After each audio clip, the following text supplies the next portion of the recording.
Welcome to the class, Come Follow Me, Leading Followers and Following Leaders. My name is Erik Scottberg. I serve as the lead pastor at Cornerstone Church in Bethalto, Illinois. I'm married. My wife is Bethany, and we've been married for 26 years. We have two boys, Parker and Kent. Years ago, I watched a movie about the American Revolution. And near the end of the film, in the kind of final battle scene, the American line is beginning to collapse. And the main character sees this. He picks up a fallen flag and he rushes forward, waving the flag as he runs towards the oncoming British soldiers. And he's waving this flag and he's running up this hill. It's a slow motion, epic scene in this movie. And as he advances up this hill, the soldiers around him see the flag, they see him running forward, and they rally behind him and they follow him into battle. You know, as a leader, I've often thought about that scene over the years. There's many times when I feel like, as a leader, I take up a flag, and I take up a purpose or a cause or a vision, and I start to advance up a hill. And there's a little voice in the back of my head asking, is anyone going to follow me? I think leadership feels like that quite often. But you know, the opposite is also true. I've been a follower at times where I've seen the leader that I'm following running towards what seems like an uncertain situation, and I have a choice to make in that moment. Do I follow? Think about it. What motivates followers to chase their leaders up a hill? What role do followers play in directing their leaders up the right hill? We're going to talk about these ideas throughout this course. As ministers of the gospel, we are entrusted with the sacred task of leading people. In fact, we don't just lead, we also follow. We follow our leader, Jesus, who didn't carry a flag up a hill, but he carried a cross. And so now we are tasked with the responsibility of motivating others to join us on that same path. And because of that, we need to grow in both our leading and in our following. And that's what we're going to be pursuing together in this course.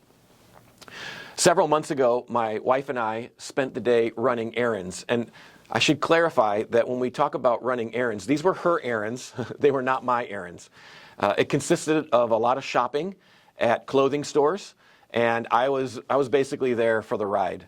And at one point, we were driving into a parking lot, and we were going to go to another clothing store, but there was a bookstore right next door to it. And we parked, and as we were making our way to the entrance, I must have been eyeing the bookstore because my wife looked at me and she said, "Do you want to go to the bookstore?"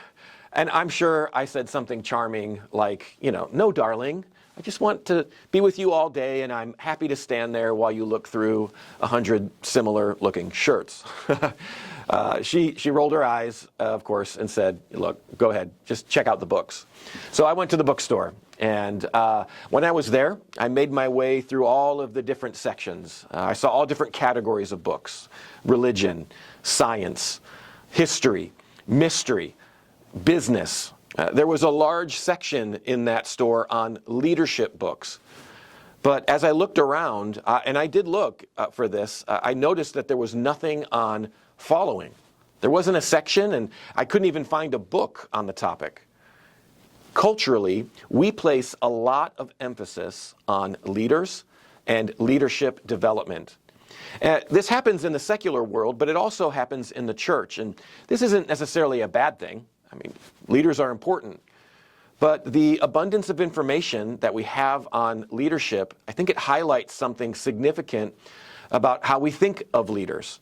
And consider the word or the role leader. What comes to your mind when you think about a leader? You probably think about somebody who has responsibility, somebody who is capable, or they should be capable. A leader, we think of someone who exudes vision and inspiration. Leaders are active. They take initiative. We would say that leaders are essential to every organization. But on the other hand, because we have this high view of leaders, the role of followers is often viewed as less important. I mean, if you think about it, it's like, followers, all they do is just respond to the direction of their leaders. Leaders need followers to follow. So they just do what they are directed to do by their leaders because they're subordinate. I mean, they may have talents or skills, but because they're subordinate, the leader directs how those skills and talents should be used.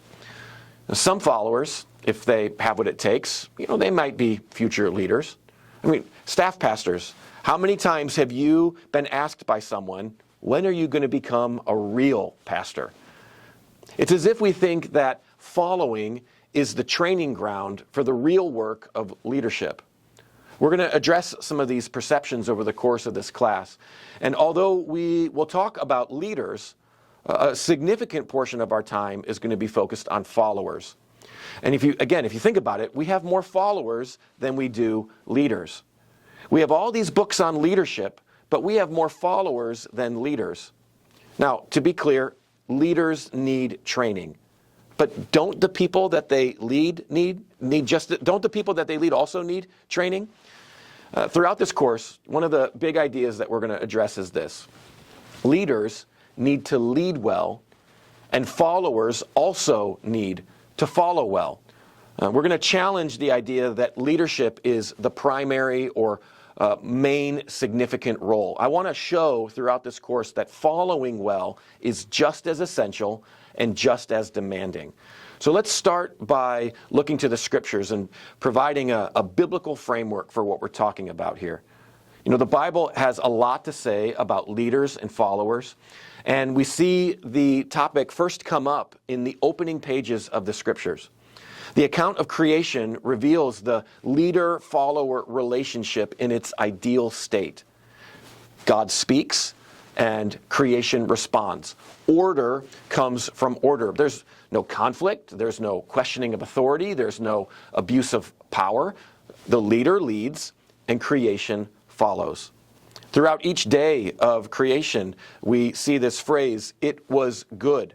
It's emphasizing the effectiveness of this relationship. It's a good relationship when the leader leads and the follower follows. There's harmony in creation and unity between God and the cosmos, leader and follower.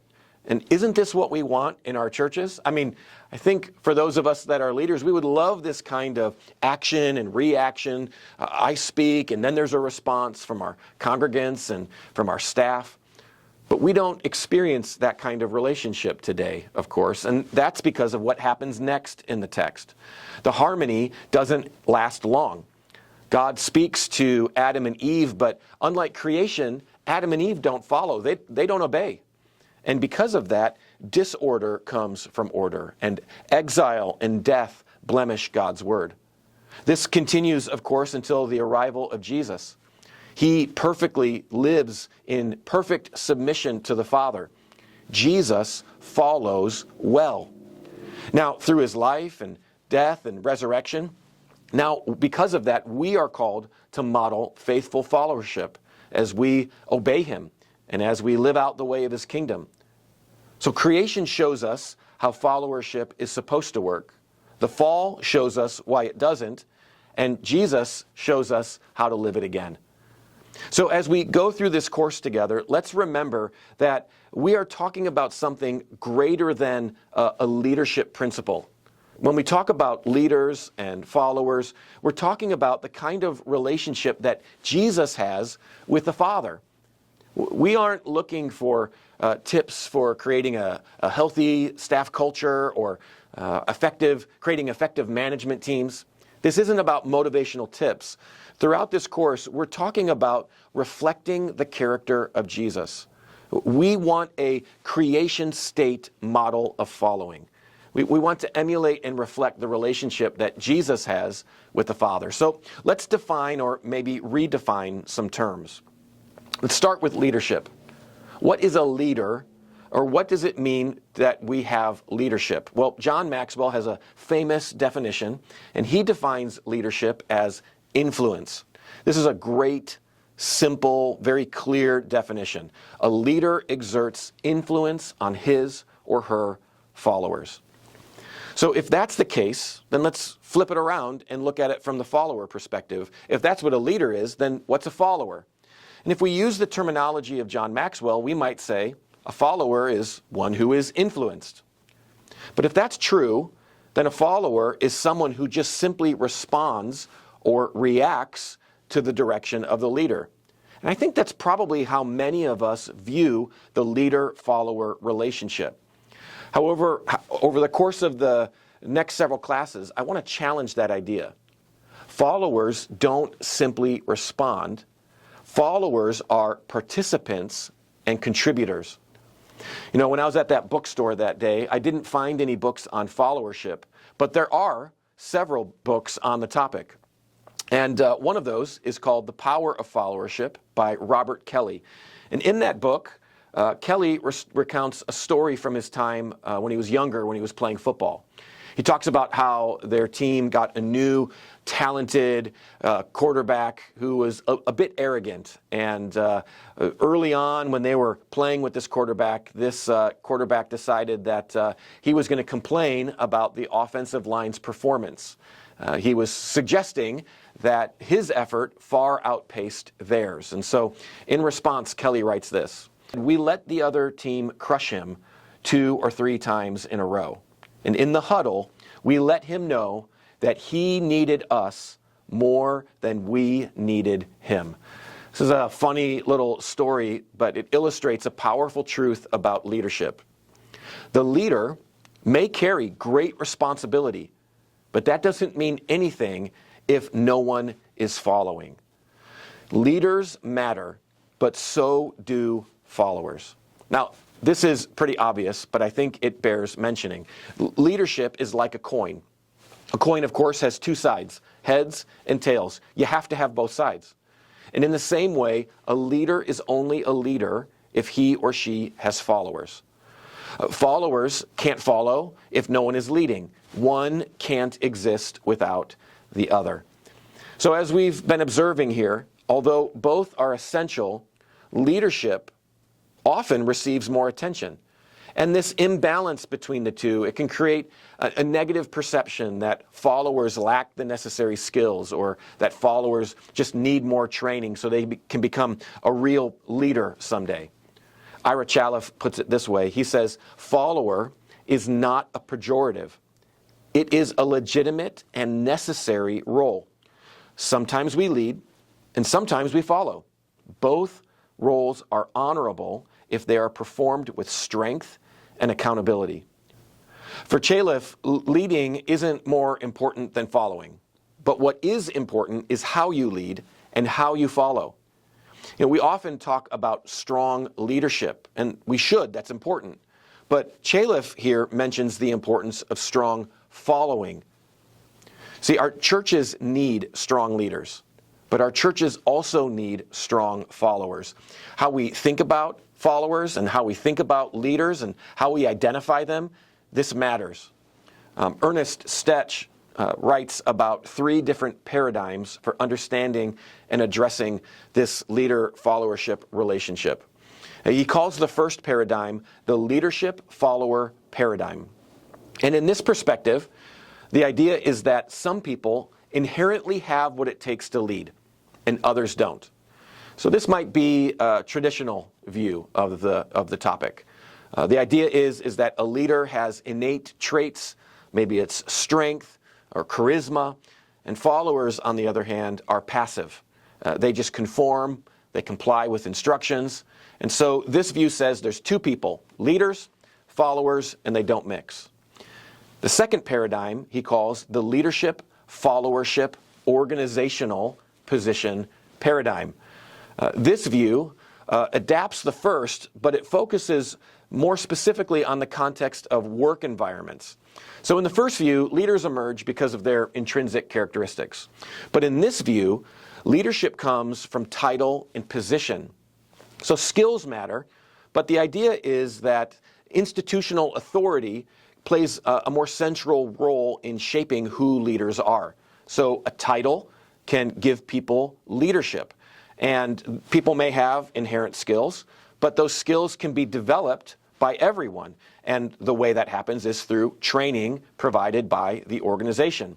And as you are trained and as you grow in this, you can advance your way up in the organization. Now, this sounds good, but there are some practical problems with this second view. You may have experienced this in your organizations, in your churches, or in other places that you've worked. Often, followers know more than their superiors because the followers are hands-on. Sometimes managers and those who are higher up in the organization, maybe they were hands-on at one point, but as they've moved up in the organization, they don't do the same work anymore as those lower-level followers. And so there's a disconnect. How can they train followers when they aren't doing the work that those followers are doing? So instead, Stetch offers a third way that he calls the leadership followership state paradigm. In this view, he says this: both leadership and followership are states or conditions that can be occupied at various times by persons working in groups, teams, or organizations. This doesn't erase positional authority. It's just acknowledging that subordinates, followers, may have more experience or knowledge related to a particular task. So a superior may still have organizational authority, but can follow a subordinate or a follower. The leader can follow the follower's direction when appropriate. This is the paradigm that we're going to be using throughout our classes. The idea that leaders and followers are states of existence where leaders can lead, but leaders can follow. And followers follow, but followers can also lead as well. Leaders and followers are both essential. Everyone can lead. Lead pastors, you, of course, can lead, but your youth pastor, your kids pastor, your worship pastor or associate pastor, whoever it is, your deacons, your volunteers, they can lead too. And not just in their respective areas of ministry. They can lead you at times. You can retain your positional authority, but at the same time, you can recognize their areas of strength and expertise, and you can follow them in those areas. We need to develop leaders, but if we only develop leaders, we're going to struggle. We also need to develop followers who know when to follow and know when to lead, and we need to give them permission to do that. And when we do that, we start building something healthy. This is what this course is all about. And in our next session, we're going to explore aspects of what it looks like when leaders follow.